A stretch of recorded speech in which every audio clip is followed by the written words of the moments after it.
Robin Hood Radio and the Robin Hood Radio Network is proud to present Leonard Lopate at Large, lively hour-long in-depth discussions providing overviews and context to topics usually covered in partial measures. His guests include leading thinkers, scientists, artists, economists, farmers, historians, authors, and politicians. Mr. Lopate is a Peabody Award winner whose numerous honors include 3 Associated Press Awards and 3 James Beard Awards. Welcome to Leonard Lopate at Large. I'm Leonard Lopate.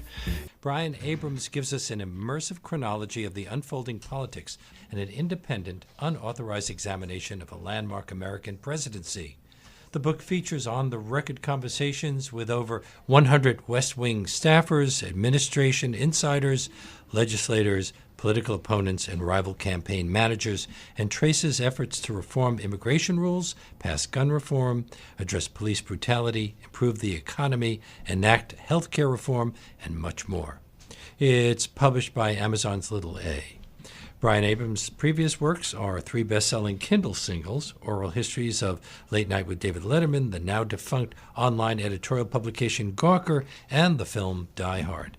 And Brian Adams joins me now in our WBAI studios. Hello. Good afternoon. Weren't you assigned to write this book? Who gave you the assignment? That's true. My editor at the time, David Blum, who was my editor for Kindle singles, this was spring 2016. And we were, as Die Hard was wrapping up, and we were sort of discussing what would be my next oral history. But why you? None of your early books are political. That's true. No, totally. I mean, my background is all pop culture journalism at that point, right? I think that, he knew that I sort of had a master hold on the oral history format. And we're also in an era where, like, the election was just consuming all of us. So. But could your previous oral histories have prepared you for the enormity of this project? Yes and no. Yes and no. In each instance, I was sort of a rookie to those respective universes.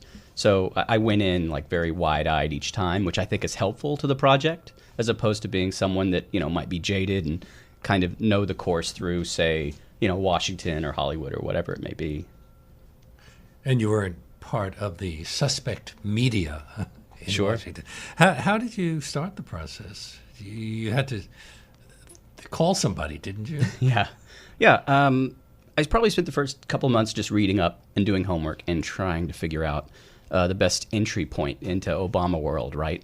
So you can't just go knocking on David Axelrod's door and expect him to talk to somebody he's never heard of before. So there was a story by Ashley Parker in the New York Times Magazine in 2010. She's at the Washington Post now, but it was a profile called All the Obama 20-somethings. And it sort of talks about, like, this group of junior aides who, how they're living and, their life in and out of the White House around this time. And, obviously paints a kind of a larger picture of the Bush years gone and these new Obama gentrifiers coming in. And I recognized very quickly that these were the people that I could first talk to. They seemed very friendly and accessible, and kind of built a critical mass of interviews from there. And so you started on this book while Obama was still in the White House? Right. As compared to your other books, what made this one more difficult? Well, I mean, as you mentioned, I think the breadth of knowledge, not just in the narrative of, say, who were the characters and what were the big moments to focus on and what to prioritize from the Obama presidency, but trying to get an understanding of policy, that was a layer that I was definitely, swimming in. I mean, anyone would be, right? So that was a lot to chew on, during that whole time. And I'd imagine that you made some calls and people said, no, I really don't want to talk about it. And you felt that they were really important, so you probably thought, okay, I'll come back to them later? I knew that there were sort of, quote, main characters that I needed in the book. We probably should explain what an oral history is to your listeners, for starters, just very briefly. Tell us how you structure it. Sure. So very briefly, when you think of books on Washington, you think of your typical prose format that's paragraph by paragraph, and the author obtains sources that give him or her information on background, right? Meaning, they're fed information from, say, an economist in the White House, and that economist doesn't have their name attributed to said information. So It helps the author sort of tell the story without quoting someone who doesn't want to be quoted.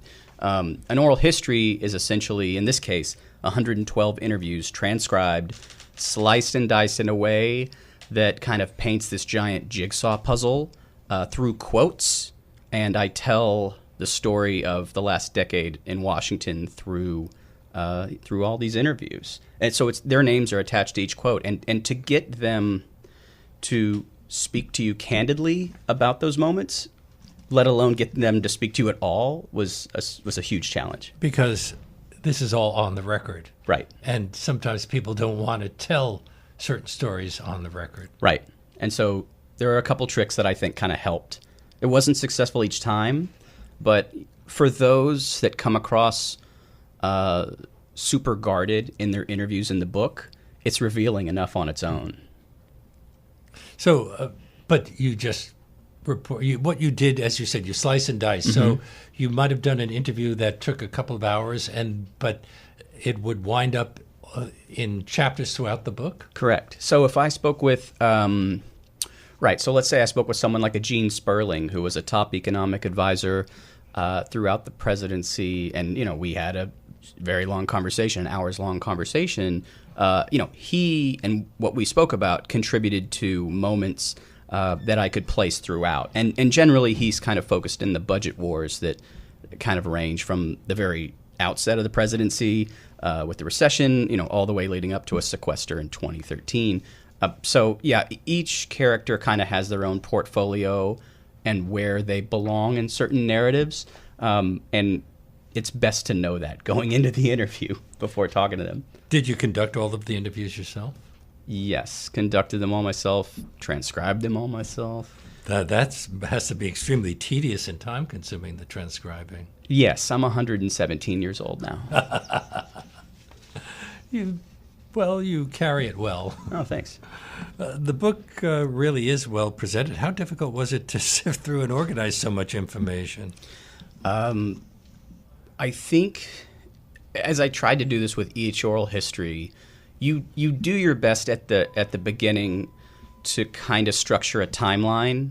Luckily, in the case of the Obama presidency, it's so widely reported because literally no story is more public than that you have a sense of what happened from 2009 to 2017, right? I mean, you have Wikipedia pages devoted to that.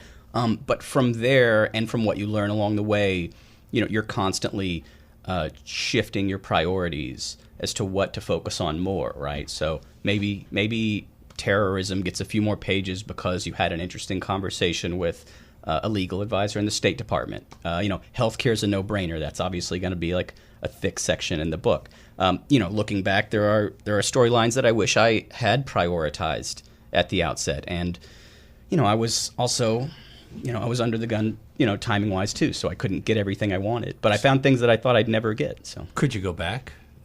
Say something like, well, you told me this, but then so-and-so told me something quite different. What's the real story? So of the 113 people that are on the record in the book, I probably had follow-up calls with at least half of those. And mind you, of the 112 people that spoke with me, there was probably another 112 that shut the door and would never return my calls at all. For the second time or the first time? For the first, yeah. Well, or the second. What did they tell you when they turned you down? I think because you have a lot of recognizable names here, right? And the reason you get the recognizable names isn't because I'm charming or cute or anything. It's because at some point you call the Chicago mayor's office and you tell Rahm Emanuel's aides, "Hey, my name's Brian Abrams. I'm doing this oral history, blah, blah, blah. I have 63 people on the record. Rahm's name's been mentioned 29 times. Does he have 10 minutes? And eventually they get you a phone call 2 months later, and you try to make that 10 minutes last to 20 minutes. So that's, that sort of pressure helps get those bigger names. But as far as why people say no, I think it's totally fair to say that they each have their own reason. Overall, I think people recognize it's just better off not to talk at all. And then there are some people who can't talk about things because it's intelligence, for example. It's still top secret. Right. Did anybody say, well, I can't because... No, I mean, not listen, allowed to? if you know the people in the national security circles, I mean, they're on CNN every week. You know, they have no problem gabbing. They know what they want to say and what they don't want to say. But you didn't want the stuff that they say on CNN and MSNBC. I think that having a 90-minute phone call with a person allows you to have a more fleshed out conversation no matter who the person is rather than that 3-minute segment. Sure. Did you get the feeling that some were eager to tell the story from their perspective? Yeah. Well, so a couple of things. So number one, when you think of like the eager kids that I reached out to at the beginning, I think that, you know, this is a crew of kids who were just optimistic about Obama to a fault and would love to be attached to anything having to do with him and just assume it's always going to be positive. I mean, the book has some nasty moments. It's not all sunshine and ice cream. And you have opponents represented as well. Right. But I also agree in going back to that idea of building that critical mass and forcing, you know, Axelrod to call you back. You know, they recognize, well, if enough people are talking, I better jump in here too. And you say kids, that's because you started off with the less famous people, the ones who were proud of the fact that they'd had this experience in the White House? I mean, we're talking about, you know, people who this was probably their first real gig out of college, and yeah, they were young at the time and they were optimistic and they watched that West Wing DVD set 5 times, I'm sure. So yeah, there was that. And then, you know, you do eventually get to a round of veteran public servants who maybe are a little bit, you know, sort of remote from that. And did any of them wind up staying the full 8 years? Yeah, you had a bunch. I mean, from cabinet secretaries to aides to speechwriters. I mean, you had people there the whole way, sure. And then some people's names come up, famous people, I suspect, who decided not to talk to you, like John Boehner. Right. I tried with Boehner. That was, you know, I don't know why he didn't return my calls. Because he did have stories to tell Sure. here. He comes up all throughout this book. After all, he was the minority leader and majority leader at different times. Yeah, big character. I mean, it just may have well been, you know, he doesn't do a lot of press anyway. So I haven't really thought about why he didn't return my calls, but I got one of his staffers to sort of fill in certain parts for him. Did you find yourself leading them or pushing them to talk about certain topics? Yeah, for sure. You know, especially in the follow-ups, right? So-and-so said that the drone program was XYZ. You know, why is that? Whatever the example is. And of course, you know, at the beginning, I mean, you are reaching out to certain people because of the spheres in which they worked, yeah. And something like the drone program, which was rather controversial, people were happy to talk about it? Were they proud of the roles they played? The drone story in the book is really unnerving. I mean, it's always unnerving, right? It's strange how hawkish all of the people come across talking about it. I mean, I understand that people in the Defense Department and CIA look at it as, you know, a better way to go than sending in ground troops. I mean, none of it makes me feel good. Well, a lot of innocent people have died as a result of that program. Yeah. That's because drones can't always determine whether this is a wedding party or whether it's a group of terrorists on their way to attack our troops. Another major critique I would put on top of the human rights violations would be the fact that they were classified. The strikes were classified, and so therefore, if in fact there are deaths in Pakistan, and it was the Pakistani government who decided to launch those attacks, there's no way for us to prove on Pakistani cable news that it wasn't us and it was them, and so we help contribute to this sort of anti-American propaganda. How often did they confirm or deny what someone else had said? You run into that a few times in the book where people's sort of their remembrances sort of lock horns or they butt heads. I think about one instance that's come up a lot on Twitter that people point out is David Plouffe remembers the night of the White House Correspondents' Dinner in 2011 where President Obama roasts Donald Trump. And as Plouffe remembers it, it was a political strategy to make that night about Trump and attach Trump to the Republican Party in that way. And it destroyed his chances to become president of the United States. Yeah, right. Yeah, exactly. But you have another speechwriter chime in immediately after and say that that's not at all how it was done back then. I mean, there are a few moments like that. Yeah. And did anybody surprise you? How often were you surprised by what people told you? Constantly. I mean, you had cases where, I knew a phone call with Valerie Jarrett was going to be exactly what it was. I mean, she's very knowledgeable and, she's really passionate about a lot of woke issues. But I also was aware that this is someone who is highly protective of Barack and Michelle Obama's legacy, and she wasn't going to give you much of a window into anything. And they pretty much say the same thing every time they're asked about what happened. Yeah, but but in fairness, it's not as if she's presenting a dishonest version of herself. I think that's just truly who she is. I'm speaking with Brian Abrams, who has put together an oral history of the Obama administration, called Obama an Oral History, 2009-2017. In writing your introductions to the various sections, were you filling in details that you weren't getting from the interviewees? Yes and no. I think that when you talk about those the sort of chapter intros, it wasn't for me something to function as a substitute for the things I didn't get. I mean, if there was a storyline that I didn't get, I couldn't fake it. I couldn't force it in there. I really tried to use those to set up each chapter and to keep the timeline going, to keep the ball bouncing.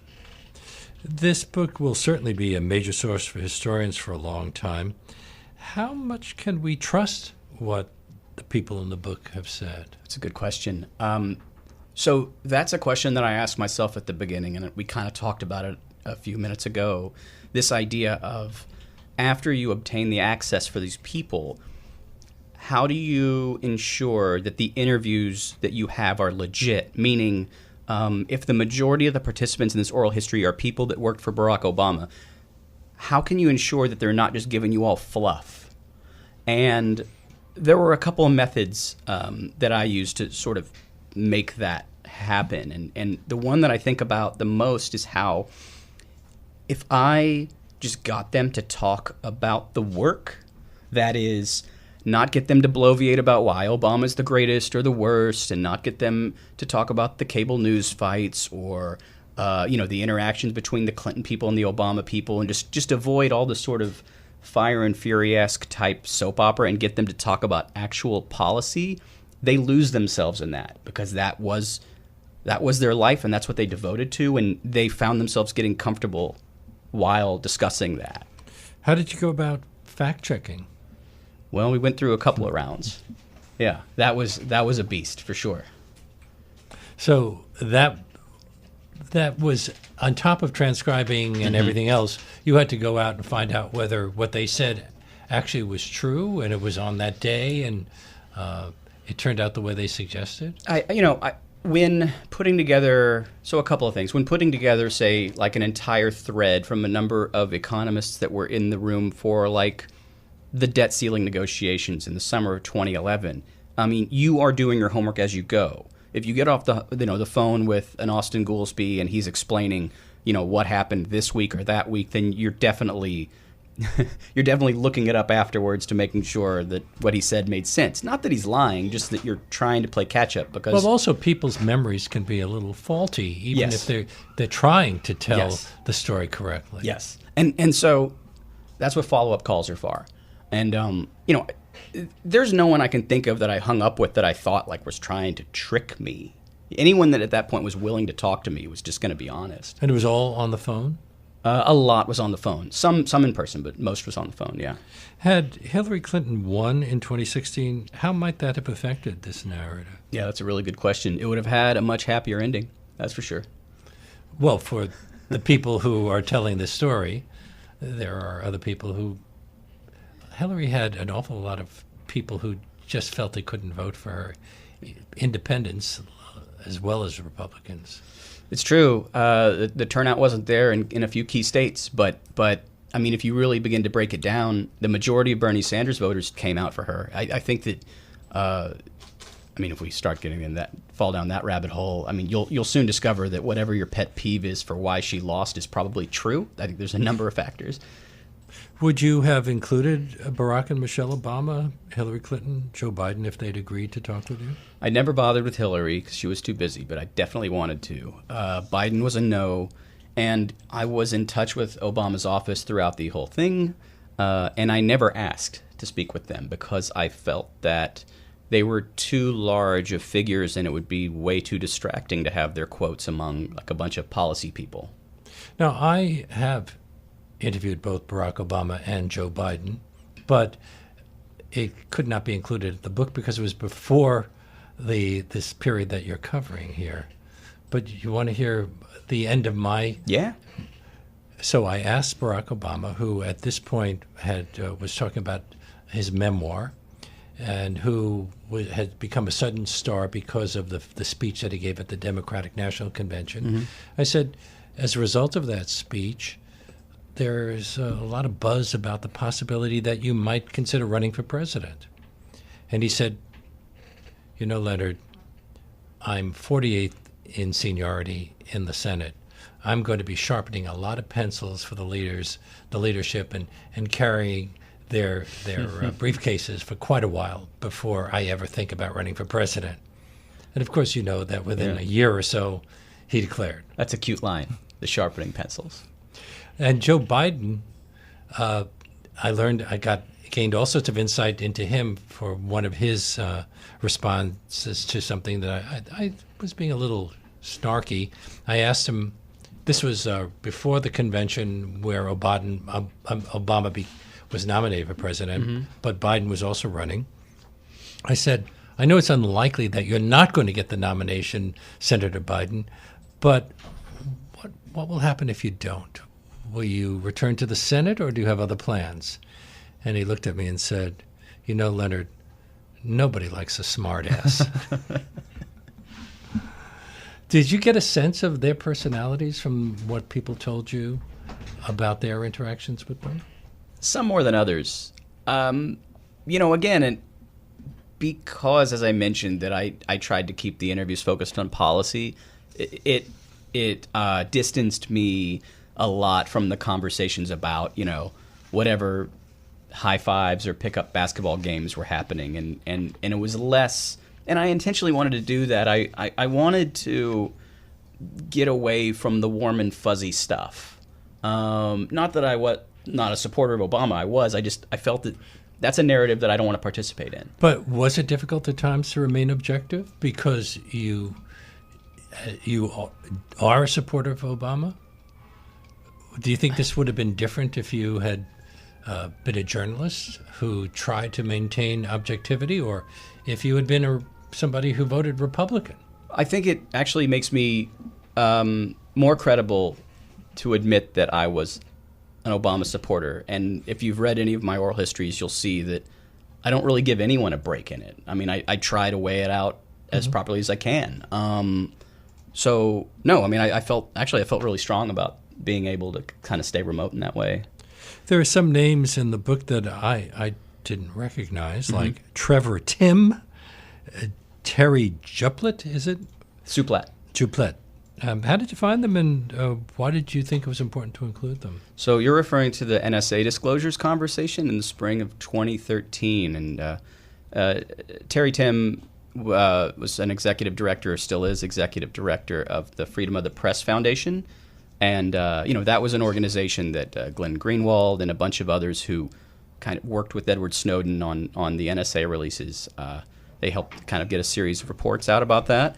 Terry Suplat was a presidential speechwriter who was just part of that conversation and stepped in, I think, to sort of give the White House's perspective on that whole controversy. That was just an episode that you couldn't omit.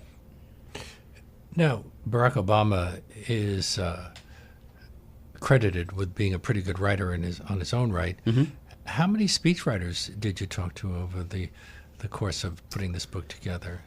So speechwriting, I tried speechwriting and communication staff. I intentionally tried to limit from keeping in the book. So Jon Favreau and Cody Keenan were the chief speechwriters in the first and second terms, respectively. Terry Suplat, who you mentioned, was helpful, also a speechwriter. There were a number of other communications people that you see in the book, but I wanted to get to the people who made the sausage, for lack of a less lame or more lame metaphor, but no offense to the communications people, but we heard their stories on the news over the years. I wanted to find out what was happening. Also, it's often important how the story is told. Yeah.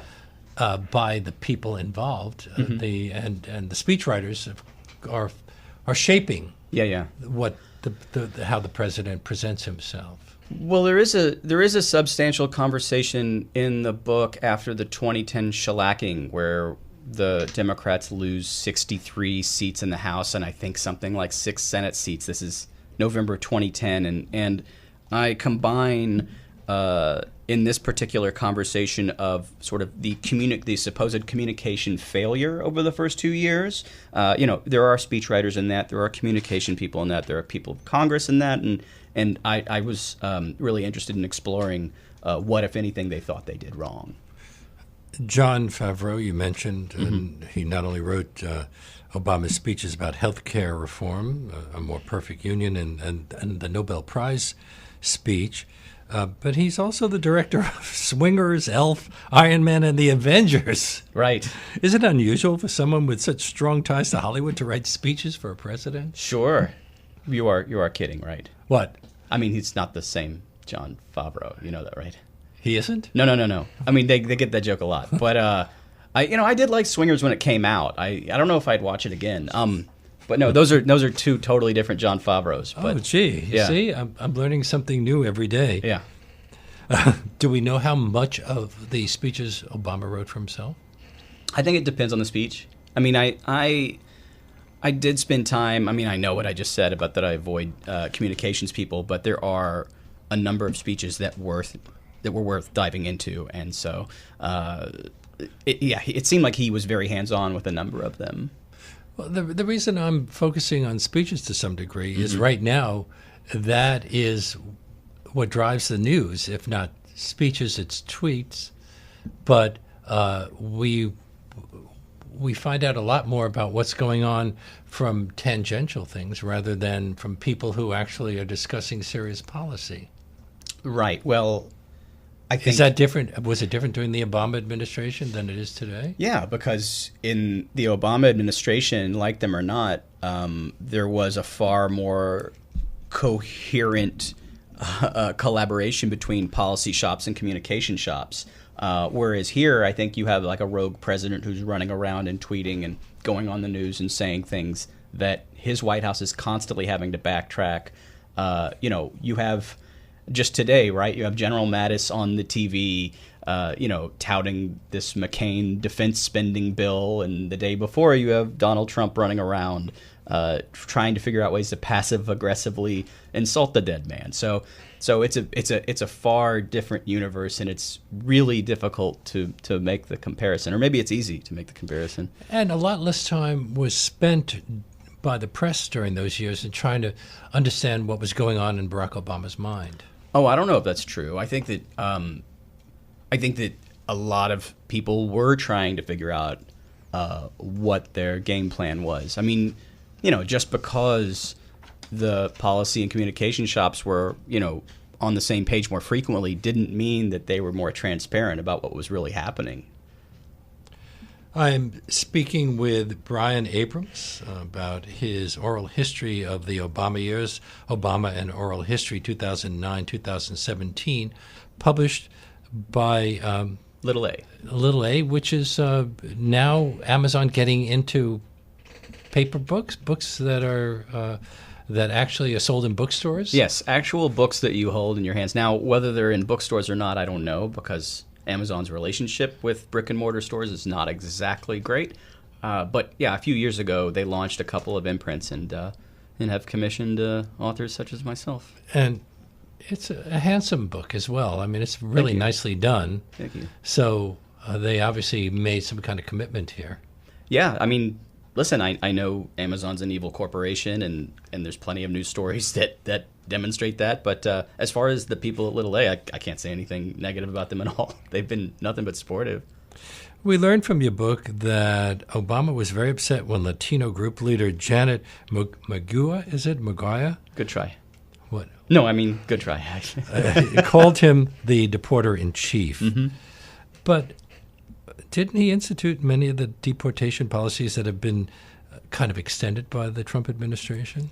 Well, I think that where do we begin? Because you devote a lot of pages to immigration and immigration reform here. And I wish I did even more. At the time of the book, I had no idea that in the month of its release that we would be reading news headlines about child concentration camps. So, I'm just going to say it for your listeners that deporter-in-chief that Obama may have been, ramping up deportations and enforcement along the border, there was not a family separation policy.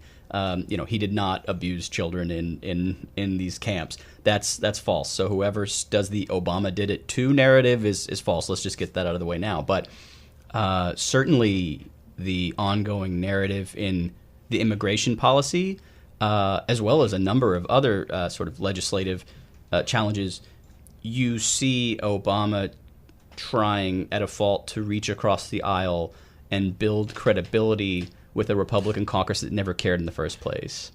What did you learn about immigration reform and how it was stalled in 2013? Was it just plainly political?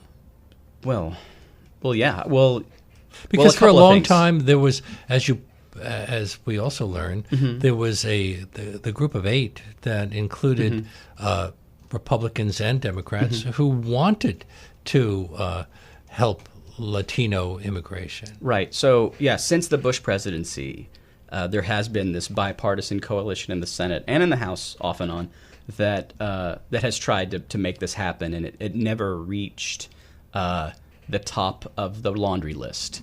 But after Obama's reelection in November 2012, you began to see that happen because the White House had stood up the DACA program that summer. A lot of Latinos were very happy about it. They came out to the polls for him, and he needed to respond to that.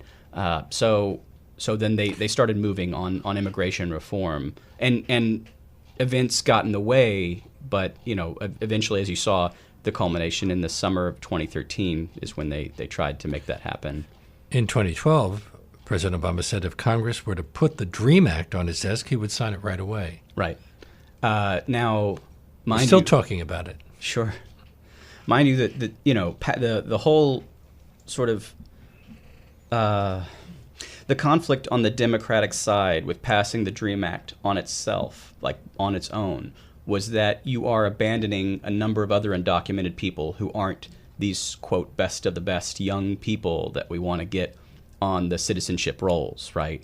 And so because this idea of these young, great kids with, straight A's and military service or whatever the credentials were at the time that were great in news headlines, you wanted to attach them to other sort of less appealing versions of people on paper that also needed citizenship. So they wanted to keep all the families together. So passing the DREAM Act on itself would have sort of screwed up that plan. And what did people tell you went wrong? Well, I think ultimately everyone's answer kind of leads the same way. And since I've spoken to people who worked on immigration policy who do constantly look back and wonder if they had overturned every single rock, should we have worked on this congressman more, or should this advocacy group have pressured so-and-so differently?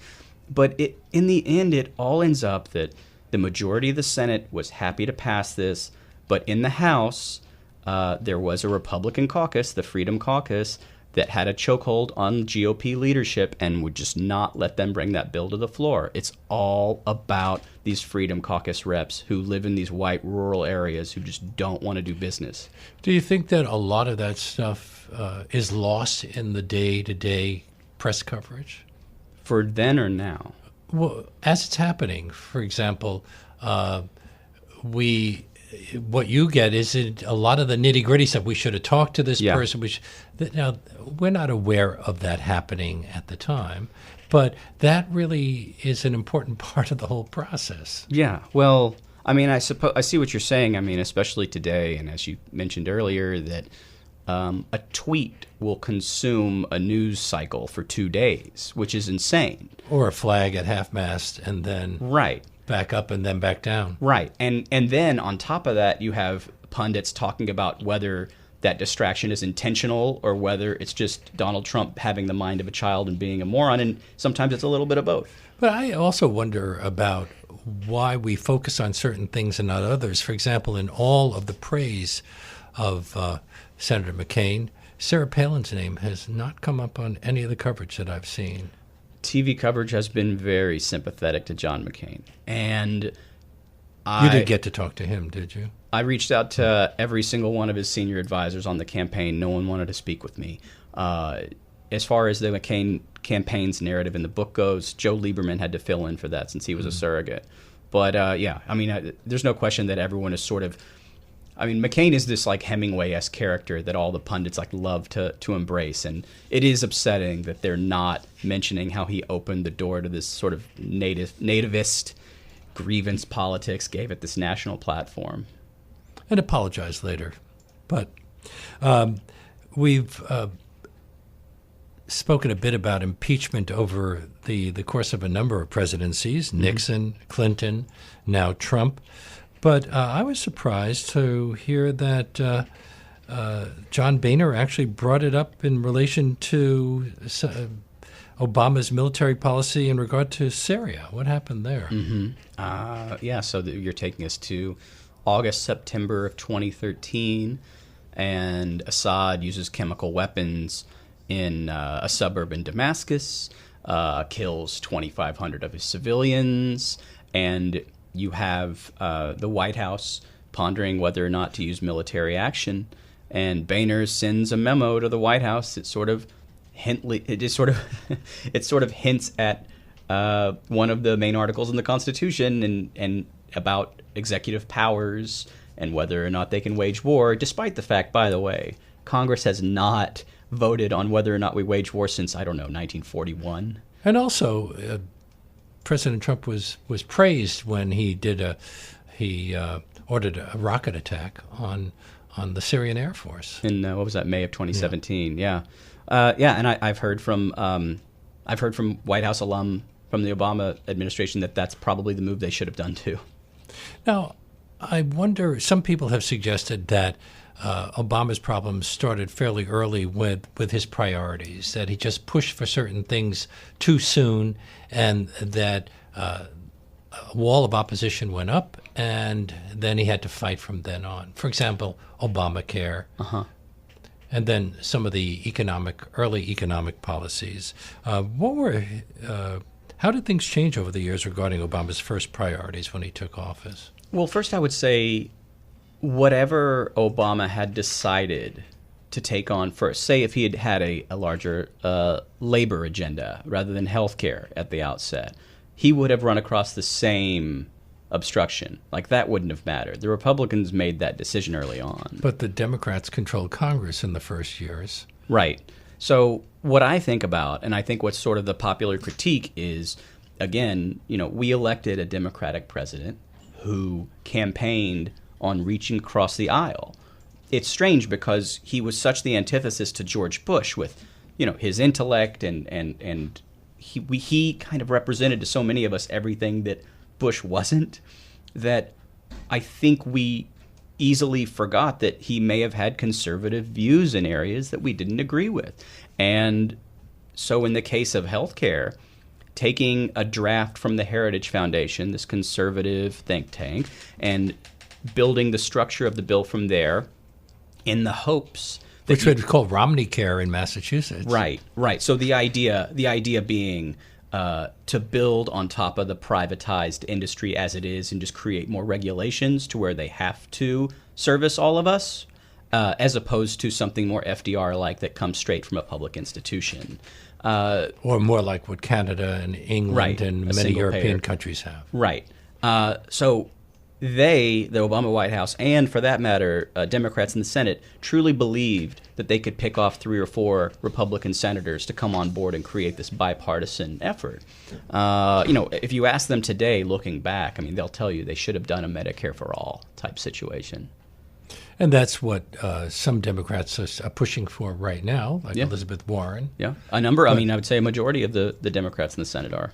How does the book depict the wear and tear of Obama's years in the White House, and how did he deal with the continual attacks on his legitimacy from birthers like Donald Trump? It's a good question. There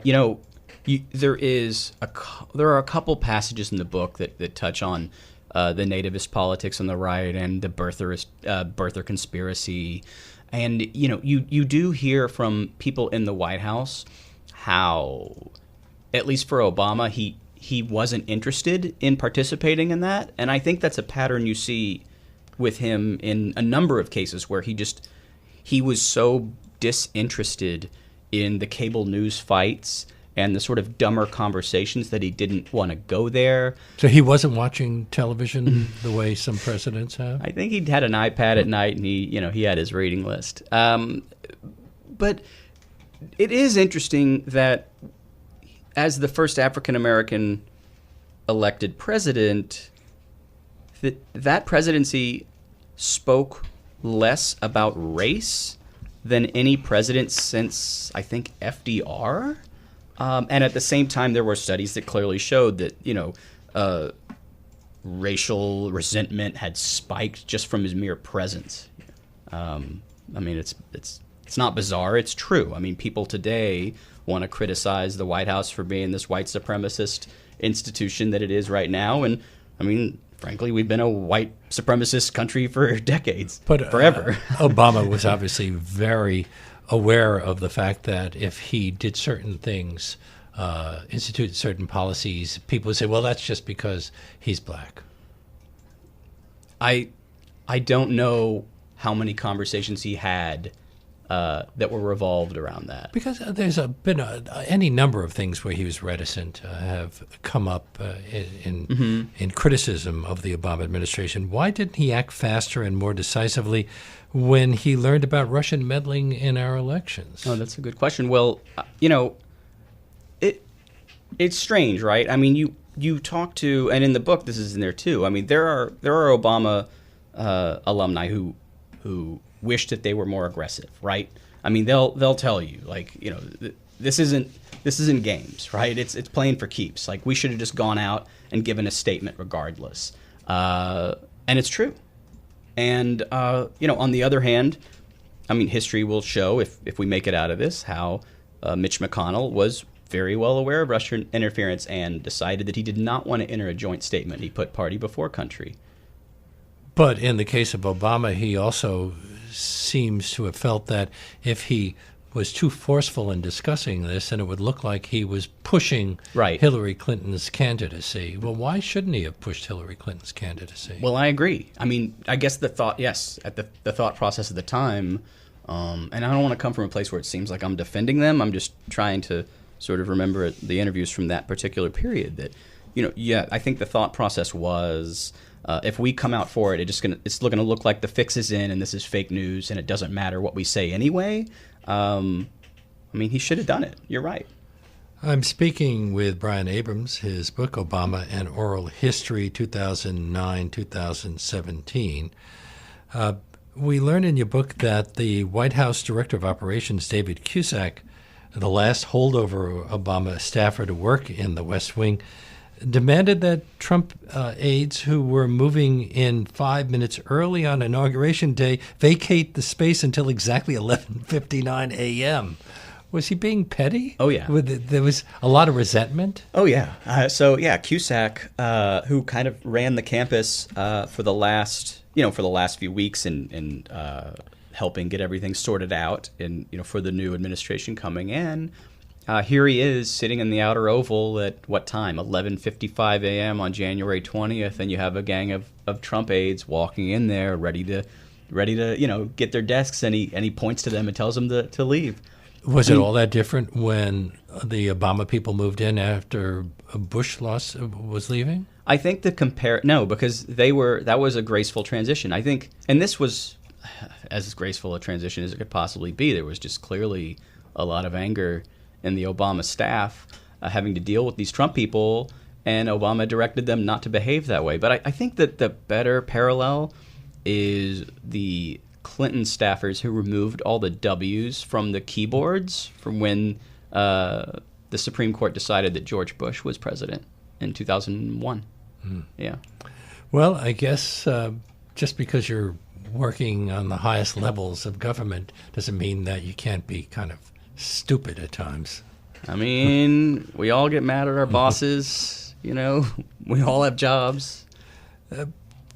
There was just another shooting the other day, and you spoke with New York Congresswoman Carolyn Maloney, who lost a husband to a random shooting.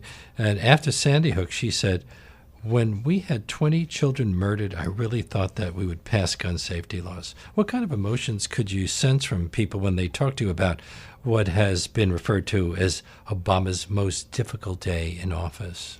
Right. The shooting in Sandy Hook, so December 12th, I think, was the date, 2012. I mean, I think they felt the same thing that you and I did. I think they were angry, and I think they were depressed, and that is interesting you bring that up. We were talking about immigration earlier. That was the reason why immigration reform had to wait until summer of 2013, because the White House knew that even though they had a Republican House and only a democratically controlled Senate, that they needed to move forward on gun control reform right after that event. It would have been, I think Cody Keenan, a speechwriter, called it, would have been a catastrophic failure of leadership had they not tried. And they couldn't even get all the Democratic senators to vote for that bill. Well, there are some Democratic senators who come from states where right. you do not run on a program of gun control. Right. Some of them probably even received money from the NRA. It's a combination of how much the NRA has its claws in our lawmakers, and as you mentioned, if you're a Democrat in a red state and they were facing a re-election in 2014 and they didn't want to make that move, but at what point do you say, like, well, what's the point of having you in office anyway if you're not going to vote for the laws that matter the most? So did the Obama people feel that they lost a lot of the battles? It's a good question. They won a fair number, although some of the policies that they were most proud of are now being dismantled. Yeah.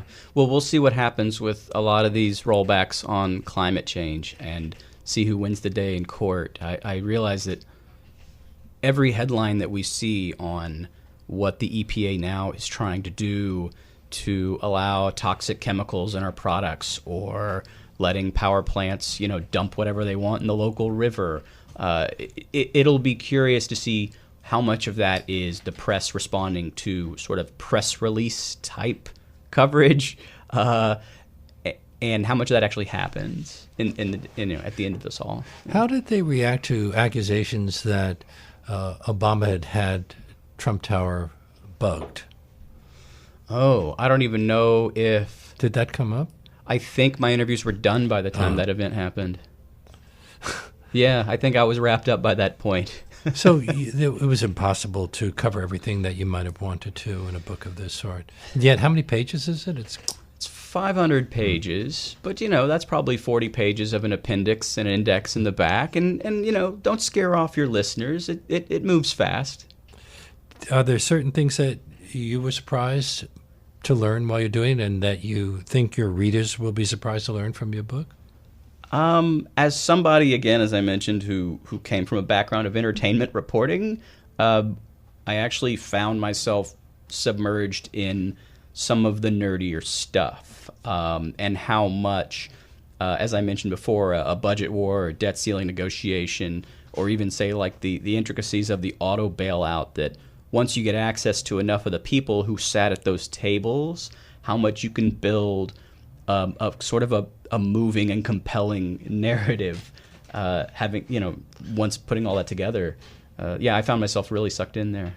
And they did have to get involved with some pretty controversial things like dealing with the banks, and then the auto bailout, which is still an issue that is being fought over. Yeah.